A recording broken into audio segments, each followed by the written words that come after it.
Ils ont abandonné leur chapiteau nomade pour présenter leur pièce dans un cadre exceptionnel, celui du Fort Antoine. Ce théâtre à ciel ouvert a fait salle comble ce lundi soir. 350 personnes ont pu assister à la représentation de la troupe du théâtre du Rugissant.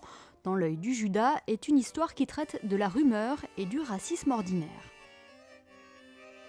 On voulait parler comme ça d'une histoire qui se passerait dans un immeuble. C'est-à-dire qu'on a un groupe de gens qui vivent dans un immeuble et puis après notre histoire, ça va être comment un étranger qui débarque avec sa fille au sein de cet immeuble ne va jamais réussir à s'intégrer au sein de ce petit groupe de personnages.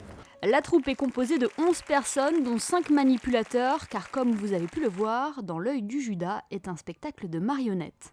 Nous, on a fait un choix de manipulation qui est inspiré d'une tradition japonaise qui s'appelle le bunraku.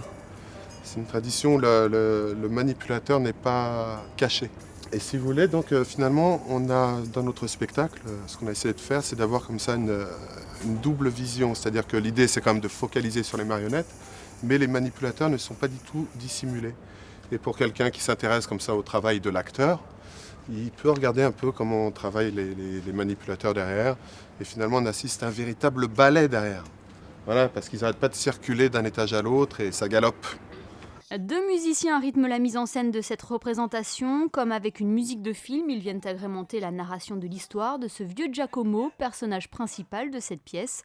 Prochain rendez-vous du Fort Antoine dans la ville lundi prochain à 21h30 avec le Cocu imaginaire. J'entends soudain la basse, notre horrible cri lointain,